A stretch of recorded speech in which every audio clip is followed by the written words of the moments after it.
श्री रामचंद्र कृपालु भजुमन हरन भव भय दारुणम नव कंज लोचन कंज मुख कर कंज पद कंजारुणम। नमस्कार, जोहार, जय श्री राम। हम अभी रांची स्थित चुटिया में हैं और चुटिया का ये सबसे प्राचीन राम मंदिर है, यहीं हम आए हुए हैं। अब जैसा कि देखा जा सकता है कि 22 जनवरी को अयोध्या में राम जन्म का जो उत्सव मनाया जा रहा है और राम जी का जो मंदिर का प्राण प्रतिष्ठा 22 जनवरी को देश के प्रधानमंत्री के हाथों होना है, उसको लेके पूरे देश भर में गजब का भक्ति भावना और उमंग देखा जा सकता है। जगह जगह रामनवमी का ये क्या कह सकते हैं कि पटाखे लगाए जा रहे हैं, तो राम के नारे लगाए जा रहे हैं, जय श्री राम के नारे लगाए जा रहे हैं और भक्त लगातार जयकारे लगाते जा रहे हैं और अलग सा एक दृश्य देखा जा सकता है पूरे देश भर में। तो उसी विषय पर आज हम बात करने के लिए आए हुए हैं। कहा जाता है कि ये मंदिर 400 साल पुराना है, तो इसकी इतिहास के बारे में भी हम बात करेंगे कि ये चुटिया मंदिर कितना पुराना है, इसकी स्थापना कब हुई थी और किन के द्वारा इसकी स्थापना की गई थी, हम बात करेंगे। और हमारे साथ बात करने के लिए मंदिर के महंत जी हैं। सबसे पहले तो इनका हम लोग परिचय जानेंगे। बाबा, आपका बहुत बहुत स्वागत है हमारे कार्यक्रम में। नमस्कार जी। नमस्कार, आप सबों को भी जय श्री राम। सबके चरणों में मेरा सादर प्रणाम। बाबा, जरा सा आपका परिचय जानना चाहेंगे। आपका नाम क्या है, शुभ नाम क्या हो गया? ये हमारा नाम हुआ स्वामी सत्यनारायण सौमित्र जी महाराज और वृंदावन से हमारी शिक्षा दीक्षा सब हुई है।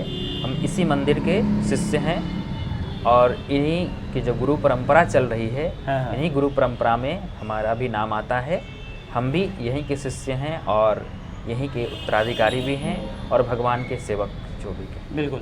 तो जैसा कि बताया जाता है कि ये मंदिर काफ़ी प्राचीन है, लगभग 400 साल पूर्व इसकी स्थापना की गई थी। तो जरा इस मंदिर के इतिहास के बारे में आपसे हम जानना चाहेंगे।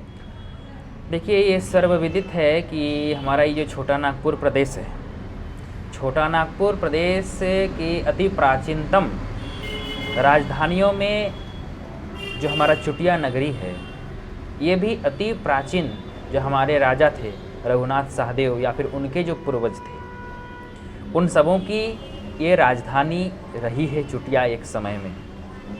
तो ये अपने आप में, जब शायद रांची तो हमारा आज का राजधानी है, लेकिन उस समय रांची नाम के बारे में ऐसी कोई बड़ी बात नहीं थी कि ये राजधानी है। उस समय हमारी जो चुटिया नगरी है, ये राजधानी के रूप में पूरे मतलब काशी तक विख्यात थी। हाँ, ये पद्मा के राजा और काशी के राजा, वही उनके संरक्षण में इधर का सारा राजकाज चलता था। जी बिल्कुल। तो ये चुटिया जो ऐतिहासिक नगरी है हमारी, सबसे पहले तो इस मंदिर को रघुनाथ सहदेव जी के द्वारा 1742 ईस्वी में, यानी कि संवत कर जुग सिंधु शशि अक्षय तृतीया चंद्र ब्रह्मचारी हरि मठ दियो श्री रघुनाथ नरेंद्र, 1742 विक्रम संवत में इस मंदिर की स्थापना नागवंशी के 7वें राजा थे रघुनाथ सहदेव, उनके द्वारा इस मंदिर की स्थापना हुई। इस मंदिर की स्थापना के पीछे भी एक बड़ी रोचक घटना है, अगर आप लोग सुनना चाहें। बिल्कुल तो बिल्कुल मैं बताऊंगा। एक समय की बात है जब रघुनाथ सहदेव जी की पत्नी किसी बीमारी से, वो अत्यधिक बीमार थी। तमाम तरह के चिकित्सक और वैद्य उस समय होते थे, उनके संरक्षण में उनको औषधि तैयार करके दिया गया, लेकिन रानी की तबीयत में बहुत ज़्यादा सुधार नहीं हुआ। दिन ब दिन उनका तबीयत बिगड़ता जा रहा था। राजा बहुत अधिक चिंतित थे कि अपनी पत्नी का तबीयत हम कैसे ठीक करें, क्या दवा चलाएं, कौन से वैद्य को बुलाएं। ठीक उसी समय उसी नगर के समीप से हरि नाम के एक बाबा संत थे, ब्रह्मचारी जी थे, वो गुजर रहे थे। संजोगवश राजा के मंत्री ने उनसे कहा कि बाबा महाराज, एक साधु इस नगर से गुजर रहे हैं, देखने में बड़े तेज और ओज से परिपूर्ण लग रहे हैं। राजा के आदेश पर संत को निवेदन करके महल तक लाया जाता है। फिर राजा करबद्ध होकर के अपनी पत्नी के बारे में संत से कहते हैं। संत कुछ घंटों के पश्चात औषधि तैयार करके राजा को देते हैं और कहते हैं ये अपनी पत्नी को खिला दें, शरीर में लेप करें। जैसे ही उस दवा को रानी को खिलाया जाता है, रानी धीरे धीरे उनका तबीयत स्वस्थ होने लगता है और कुछ दिनों के बाद, लगभग 1 सप्ताह के बाद, रानी का तबीयत पूर्ण रूप से स्वस्थ हो जाता है। इस चमत्कारिक घटना के पश्चात राजा उस साधु के परम भक्त हो गए और साधु जब जाने लग गए तो राजा ने उनके चरणों में दंडवत प्रणाम किया और कहा कि प्रभु, आप जैसा तेजस्वी ओजस्वी संत अगर इस नगर को छोड़ के चला जाएगा तो ये हमारा दुर्भाग्य है। मैं चाहता हूँ कि आप इसी नगर में रहें, इसी राजधानी में आप निवास करें। संत ने कहा कि साधु को रहने के लिए महल की ज़रूरत नहीं, हमें अगर रोकना है तो भगवान के मठ मंदिर की स्थापना करनी होगी आपको। बस फिर क्या था, संत का आदेश हुआ और राजा का मन, उन्हीं लोगों ने मिल कर के हरि ब्रह्मचारी के आदेशानुसार ही इस राम मंदिर की स्थापना श्री रघुनाथ नरेंद्र जी के द्वारा किया गया और अक्षय तृतीया के दिन हरि ब्रह्मचारी को ही ये मठ रघुनाथ नरेंद्र जी के द्वारा उनको दिया गया, सुपुर्द किया गया। ये प्रथम इस मंदिर के बनने की जो पीछे जो एक रहस्यमय घटना है यही है। आगे कई एक घटनाएं इस मंदिर को लेकर के विचित्र विचित्र रहस्यमय घटनाएं हैं, लेकिन उन सब को चर्चा करने के लिए हमें ज़्यादा समय चाहिए। बिल्कुल। तो ये जो अभी मंदिर का स्वरूप दिख रहा है, तो इसमें कुछ बदलाव बीच में हुआ, मतलब इसका जीर्णोद्धार किया गया, इसको फिर से कुछ अलग स्वरूप दिया गया, या फिर एज इट इज जिस तरह से पहले थे, जिस तरह से बनाया गया था वही है अभी? देखिए, हमारा ये जो प्राचीन राम मंदिर है, ये सर्वप्रथम जिस ढंग से, जिस स्वरूप के साथ इसको तैयार किया गया था, आज भी एज इट इज, इसमें किसी भी तरह का रंच मात्र भी बदलाव नहीं किया गया है। जैसे ये मंदिर उस समय बनी हुई थी, वही सेम मंदिर आज भी बनी हुई है। इसका स्वरूप में कहीं कोई बदलाव नहीं हुआ है। ऐसा हम कहीं पढ़ रहे थे कि ये जो नागवंशी राजा रघुनाथ सहदेव जो हुए, उनका ये महल भी हुआ करता था क्या? ऐसा कुछ हमको पढ़ने में मिला था कहीं। जी देखिए, इसमें बात यह है कि यहाँ पे कुछ अवकाश के दिनों में, जब जैसे राजाओं का भी जब अवकाश वो लोग लेते हैं राजकाज से, उस समय रानियों के साथ राजा का यहाँ निवास हुआ करता था, ये सत्य है। हाँ, और महल की स्वरूप उस समय इससे दिव्य और भव्य थी। ये एक किलानुमा महल था, 4 कोनों में 4 दरवाजे, आज भी आपको इसका प्रमाण मिलेगा।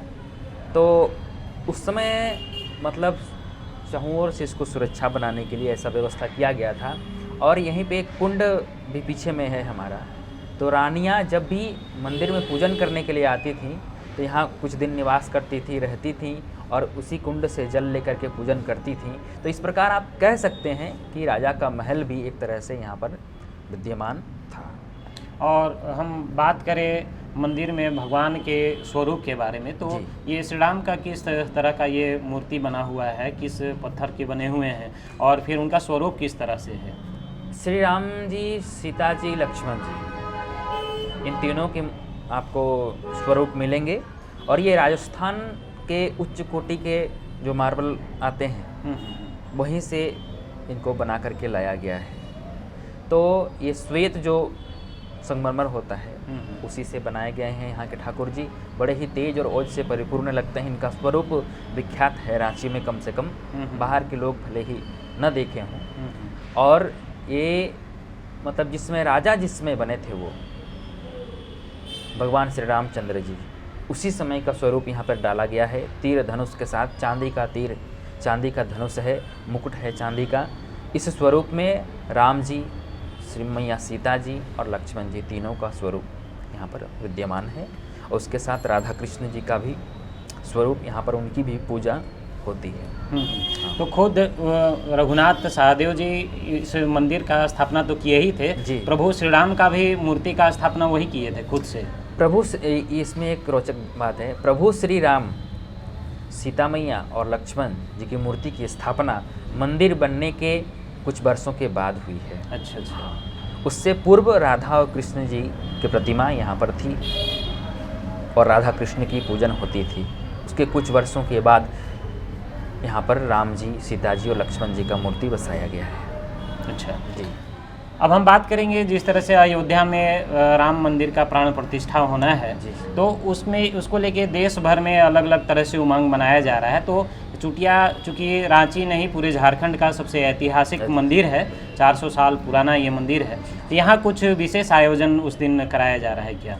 जी, निश्चित रूप से 22 जनवरी को हमारे चुटिया प्राचीन श्री राम मंदिर में मतलब सुबह से लेकर के रात्रि पर्यंत तक कार्यक्रम ही कार्यक्रम है। बहुत ही सुंदर और भव्य ढंग से प्रातःकाल तो भगवान की प्रातः श्रृंगार मंगला आरती होगी। 8 से 8:30 बजे के बीच हम लोग उस समय बहुत ही सस्वर सुंदर कांड के पाठ का आयोजन किए हैं। नगर के सभी लोग यहाँ पर उपस्थित रहेंगे। साथ में बैठ कर के सभी लोग सुंदरकांड का सस्वर पाठ करेंगे। सुंदरकांड का पाठ होने के पश्चात 11 बजे से 2 बजे तक अयोध्या में हो रही रामलला जन्म प्राण प्रतिष्ठा है, उसका लाइव प्रसारण यहाँ हम लोग सब लोग मिलजुल करके उसको देखेंगे। और जिसमें प्रथम आरती हमारे रामलला की होगी अयोध्या में, एट द सेम टाइम उस हम लोग यहाँ पर भी अपने रामलला का आरती करेंगे। उसके पश्चात हवन का हम लोग प्रोग्राम रखे हैं। हवन समाप्ति के बाद भंडारे का आयोजन किया गया है। सारे भक्तों को भंडारा प्रसाद दिया जाएगा। फूलों की होली और अबीर गुलाल की होली साथ में मनाई जाएगी। संध्याकालीन में जो है दीपोत्सव, भव्य दीपोत्सव का आयोजन हमारे प्राचीन श्री राम मंदिर में किया गया है।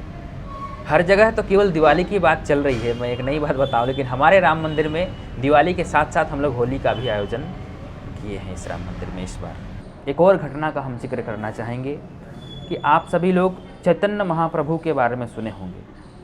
चैतन्य महाप्रभु जिनको आज पूरा विश्व इस्कॉन के माध्यम से जानता है कि इस्कॉन के संस्थापक, इस्कॉन का पथ प्रदर्शक चैतन्य महाप्रभु के नाम पर ही आज पूरा इस्कॉन का जो पूरी दुनिया में संगठन है वो चल रहा है।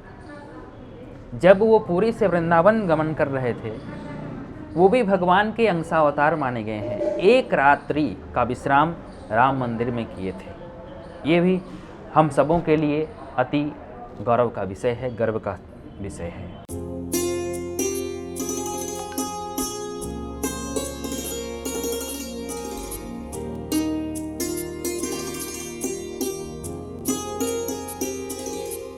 आज प्राचीन श्री राम मंदिर स्थित आपको एक मतलब नूतन नवीन तरह के एक मंदिर का दर्शन करा रहे हैं, जिसको हम अष्टसखी मंदिर के नाम से जानते हैं, जो निचले तल के ऊपर वाले तल में स्थित है, जिसकी रास्ता मंदिर के बैक साइड से होकर के ऊपर सीढ़ी पर आप जब आएंगे तो गेट का दरवाज़ा खुलते ही आपको भगवान श्री रासेश्वर कृष्ण और राधा के साथ अष्टसखियों का दिव्य दर्शन करने का सुलभ प्राप्त अवसर होगा। और इसको आप रास मंदिर के नाम से भी जान सकते हैं। रास मंदिर के नाम से इसको विख्यात करने का एक कारण यह भी है कि अष्टसखी, ये अष्टसखी अष्टांग योग जो है, योग के जो 8 अंग हैं उसका प्रतिनिधित्व करते हैं। तो यो भी व्यक्ति जीवन में योग के 8 अंग को साध लेता है, फिर उसके लिए जीवन में कुछ भी पाना दुर्लभ नहीं रहता है। वस्तुतः कहीं न कहीं इसी जीवन दर्शन को परिलक्षित करने के लिए हमारे पूज्य आचार्यों ने उस समय अष्टसखी मंदिर का निर्माण कराया था।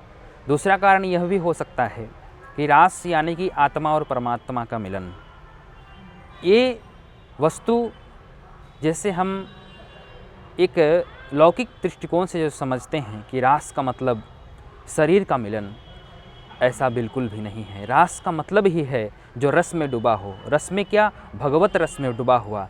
और वो कौन डूब सकता है? मन तो कभी नहीं डूब सकता है, क्योंकि मन की गति अविगत है, वो एक जगह कहीं रहती नहीं। आत्मा की ही गति विगत है जो एक जगह ठहर जाती है। आत्मा ही भक्ति रस में डूब सकती है। इसलिए आत्मा और परमात्मा का मिलन को अगर एक शब्द में उकेरा जाए तो उसको रास या महारास कहेंगे। इसी का प्रतिनिधित्व लोगों को ये संदेश देने के लिए कि जीवन का वस्तुतः मर्म यही है कि हम परमात्मा का प्राप्ति कर लें, परमात्मा का दर्शन कर लें। जीवन में एकमात्र यही उद्देश्य है। इसी भाव के साथ में इस मंदिर की भी स्थापना हमारे पूज्य आचार्यों ने की थी। होली के दिन विशेष मैं आपको बताना चाहूँगा, चुटिया के समस्त नागरिक, माँ, बहन, बेटी, भाई, बंधु, या बूढ़े से बूढ़ा व्यक्ति भी, भक्त लोग, सभी भक्त राम मंदिर में आकर के उस दिन अष्टसखी मंदिर में आकर भगवान श्री कृष्ण के साथ और अष्टसखियों के साथ होली अबीर गुलाल के साथ में होली खेलते हैं और अपने जीवन को उमंग और उल्लास के साथ परिपूर्ण करते हैं।